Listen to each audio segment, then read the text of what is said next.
presenting Husqvarna Swart Piran 401। वैसे Husqvarna Swart Piran से याद आया, ये बाइक अब तक 250 सीसी में आती थी और दो वेरिएंट्स में आती थी, that is Swart Piran 250 and Wit Piran 250। दोनों में सिर्फ एक ही फर्क था कि टायर्स और अलॉय व्हील्स में, दैट्स इट। बाकी रेस्ट ऑफ द थिंग्स बिल्कुल सेम थी, नाम अलग अलग थे और कलर्स अलग अलग थे। अब क्या है कि अब Swart Piran 401 आ गई है इंडिया में, और 401 से मतलब है कि ऑब्वियस है कि हम जानते हैं Husqvarna का जितना भी बाइक है वो KTM के शोरूम में ही देखने को मिलता है। दोनों का एक ही कॉमन शोरूम होता है, दैट इज KTM/Husqvarna। और अब तक 250 सीसी में आती थी और अब 401 में आ गई है ये। 401 का मतलब है कि KTM 390 का इसमें इंजन लगाया गया है। अब इंजन तो बिल्कुल सेम है, टेक्नोलॉजी सेम है, बट जो एस्थेटिकली बाहर के जो इंजन के पार्ट्स हैं, जो आउटर बॉडी पार्ट्स हैं, वो डिफरेंट हैं। पहले जैसे 250 Wit Piran और Swart Piran में अलॉय व्हील्स आते थे, इसमें स्पोक व्हील्स हैं, ऑफ रोडिंग टायर्स हैं और बहुत सारे चेंजेस करे गए हैं। रियर सेक्शन चेंज करा गया है, फ्रंट सेक्शन चेंज करा गया है। LEDs तो पहले भी थी लेकिन अब थोड़ा सा और एस्थेटिकली चेंज करा गया है। इंजन इसका बिल्कुल सेम है, जैसे कि मैंने आपको बताया कि 390 सीसी का KTM वाला कर दिया, बट नाम चेंज कर दिया, दैट इज 401, जो प्रोड्यूस करता है 42.9 bhp, 6 speed manual gear box, 177 kg इस बाइक का वेट है, 13.5 लीटर का इसका फ्यूल टैंक है। पहले 11 लीटर होता था, अब 13.5 लीटर है, जो कि बहुत ही अच्छी बात है। और 820 mm की सीट हाइट है। इसमें जो कलर है वो एक ही आपको मिलेगा, दैट इज ब्लैक कलर। और इसका जो प्राइस है एक्स शोरूम वो है 2,92,000। ऑन रोड ये बाइक आपको 3,39,000 की पड़ जाएगी ऑन रोड, दिल्ली की मैं बात कर रहा हूँ मैं। अब इसमें फीचर्स क्या है, मतलब ये तो क्या है कि एस्थेटिकली ये बाइक तो चेंज करी गई है। अगर पहले वाले 250 Wit Piran और Swart Piran से कंपेयर किया जाए तो इस बाइक में फीचर्स ज़्यादा हैं। जैसे कि ऑब्वियस है कि KTM Duke 250 में फीचर्स जितने हैं उससे ज़्यादा KTM Duke 390 में है, उसी हिसाब से इसमें भी ऐसे ही फीचर्स हैं। इंजन ऑब्वियस है बड़ा ही है, मैंने डुअल चैनल ABS है। KTM Duke 390 की जैसे ही इसका एडजस्टेबल WP सस्पेंशन दे रखा है इसमें। पहले इसका एग्जॉस्ट जो Swart Piran 250 है उसमें साइड एग्जॉस्ट रहता था और अब इसका अंडरबेली एग्जॉस्ट कर दिया है। साउंड की अगर बात करें जाए तो मेरे को इसके साउंड से काफ़ी डिसअपॉइंटमेंट है, साउंड मेरे को बिल्कुल अच्छी नहीं लगी है। मतलब अंडरबेली एग्जॉस्ट KTM Duke 390 का भी है, बट उसकी साउंड बहुत ही अच्छी है एज कम्पेटिव की इस बाइक की जो साउंड है। एंड आई एम श्योर कि आपको ज़्यादा ऐसा अच्छी नहीं लगी, काफ़ी फटफट वाली साउंड है इसकी, एक रिफाइनमेंट थोड़ी सी कम है। अगर Duke 390 की बात करी जाए या Duke 250 की बात करी जाए तो उसके कंपेरेटिवली इसकी साउंड काफ़ी डिसअपॉइंट करती है। और वैसे भी पहली बाइक ये ऑल LED थी, अभी भी ऑल LED है।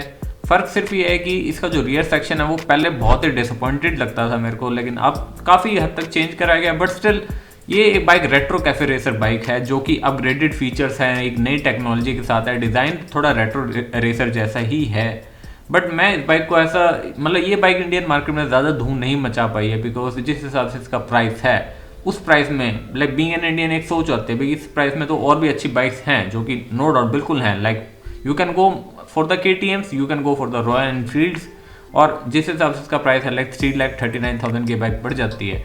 तो मतलब कोई भी बंदा है, अगर आप फ्रेंड्स में बातें कर रहे हैं बाइक के बारे में, तो वो यही बोल रहे हैं कि रॉयल एनफील्ड की हंटर 350 ले आओ, 2 आ जाएंगी भाई, एक मेरे को दे दिए, एक तू खुद चला लियो। सो सीन कुछ ऐसा रहता है। और स्टिल ये बाइक से मैं, मतलब मेरी कोई ज़्यादा फेवरेट लिस्ट में ये बाइक नहीं है। Is like show piece for me, अगर आपके पास कोई बहुत ही एक्स्ट्रा पैसा है और आपके पास एक बहुत अच्छा गैराज है या ड्राइंग रूम है और उस ड्राइंग रूम में अगर ये बाइक आप रखना चाहो तो गो फॉर इट, उसके हिसाब से ये बहुत ही बेस्ट बाइक है। बट मेरे हिसाब से ये बाइक एक प्रैक्टिकल बाइक नहीं है। ठीक है, ईजी टू राइड है, स्ट्रीट राइडिंग कर सकते हो आप। लॉन्ग राइड्स का तो वैसे मैंने अब तक कोई लॉन्ग टूर देखा नहीं है बाइक पे जाता हुआ, बट नो डाउट मैंने अब तक लाइफ टाइम में, जब से बाइक लॉन्च हुई है तब से मैंने सिर्फ एक ही राइडर देखा है, वो भी ऑन रोड। बाकी मैंने लाइक राइडिंग ग्रुप्स में, XBH में मैं जब मैं राइड्स पे जाता हूँ तो मैंने हार्डली ही ये बाइक देखी है। मतलब you can spot the Kawasaki H2 but you can't spot this bike, because इतना ऐसा कुछ कर नहीं पाई इंडियन मार्केट के हिसाब से, जिस हिसाब से इसका प्राइस है। और ये बाइक बहुत ही छोटी है साइज में देखने में, मतलब आप कंपैरेटिवली आप स्प्लेंडर भी लोगे ना, स्प्लेंडर साथ में खड़ी कर दोगे तो ज़्यादा फ़र्क नहीं है। इसमें सिर्फ इसका मेरे को फ्रंट लुक बहुत ही अच्छा लगता है। फ्रंट लुक में इवन मैं है तो थोड़ा सिंपल, लेकिन नो डाउट इसका जो राइडिंग पोस्चर जो सामने से कोई भी राइडर्स को चलाता है बहुत ही अच्छा लगता है। बट साइड लुक बहुत ही छोटा है और पीछे का तो वैसे इन्होंने बहुत ही अपग्रेड कर दिया है, बट स्टिल इतना वाव फैक्टर नहीं है, बिकॉज ना ही हाइट है पीछे से, बहुत ही लो हाइट है। पिलियन राइडर की जो सीट है वो, उसमें अगर मान लो 2 जने बैठे हैं तो बहुत ही कंजेस्टेड होके बैठेंगे। तो मेरे हिसाब से इंडियन बीइंग एन इंडियन ये बाइक प्रैक्टिकल नहीं है इंडियंस राइडर्स के लिए। बाकी ठीक है, अपना 2024 में तो नई नई बाइक्स आ रही हैं, बट स्टिल अगर मान लो मेरा वो थॉट है, अगर मान लो मेरे पास बहुत ही एक्स्ट्रा पैसा है, बहुत ज़्यादा एक्स्ट्रा है, तो भी मैं शायद ही ये कंसिडर करूँ। ये Husqvarna ने जो स्वाट पिलन 401 तो लॉन्च करी, इसके साथ साथ विट पिलन 250 भी लॉन्च कर दी है। अब पहले जो 250 थी वो विट पिलन और स्वाट पिलन में भी आती थी, अब नई जो है वो सिर्फ विट पिलन में लॉन्च करी है, और जो स्वाट पिलन है वो 401 में लॉन्च करी है। अब 250 वाला वही सेम ड्यूक का इंजन इसमें लगाया गया है, आउटर बॉडी पार्ट थोड़े से अलग हैं, 30 bhp की पावर है और 30 किलोमीटर पर लीटर की इसकी माइलेज है, same as the Duke. And same 401 की तरह इसमें भी 13.5 लीटर का टैंक है, 820 mm की सीट हाइट है, और इस बाइक का जो वेट है वो है 164 kg। और विट पिलन का जो प्राइस है वो है 2,19,000। ऑन रोड ये बाइक जो पड़ जाती है वो है 2,50,000। तो ऑब्वियस है इसका जो प्राइस है KTM ड्यूक 250 से तो कम पड़ जाती है, बिकॉज उस जितना मतलब इसका लुक्स नहीं है, उसमें बॉडी पार्ट्स नहीं है, बट स्टिल इंजन सेम है, पिकअप सेम है, पावर सेम है, और पोस्चर थोड़ा राइडिंग का अलग है। और स्टिल ड्यूक की जितनी भी सीरीज है वो मच प्रैक्टिकल है, मच ब्यूटीफुल है as compare to this bike. But ठीक है, अगर आपको इसकी लुक्स ज़्यादा ही पसंद है और आप ये बाइक लेना चाहते हैं तो नॉट गो फॉर इट। वैसे कोई ये धोखेबाज वाली कोई बाइक नहीं है, ये मेरा पॉइंट ऑफ व्यू है। ठीक है, आपको ये बाइक अच्छे लगते हैं तो इंजन वाइज, परफॉर्मेंस वाइज ये बाइक बहुत ही अच्छा परफॉर्म करने वाली है, नो डाउट, उसमें आपको डाउट करने की ज़रूरत नहीं है, बिकॉज जैसा ये ड्यूक चलती है वैसे ये चलेगी।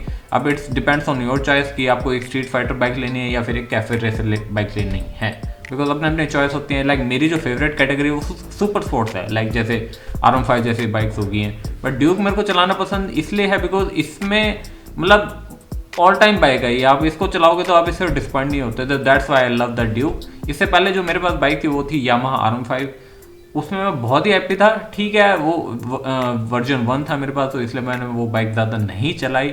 ठीक है, अभी अपग्रेडेड मैंने करना चाहा तो मैं ड्यूक में करा, तो I am so happy. Category थोड़ा चेंज करते रहना चाहिए, बट स्टिल मेरा टेस्ट कैफे रेसर वाला नहीं है, बट मेरे टेस्ट के अकॉर्डिंग आपको जाने की ज़रूरत भी नहीं है, बिकॉज सबकी अपनी अपनी चॉइस होती है।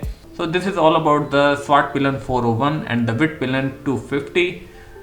आपको Husqvarna की बाइक कैसे लगती है, आपको व्लॉग कैसा लगा, do comments in the box. This is till then, ride safe, ride hard, अपना भी ध्यान रखें, अपनी बाइक का भी ध्यान रखें, and because you got the one life and life is all about the riding, and live life like a rider. Yeah!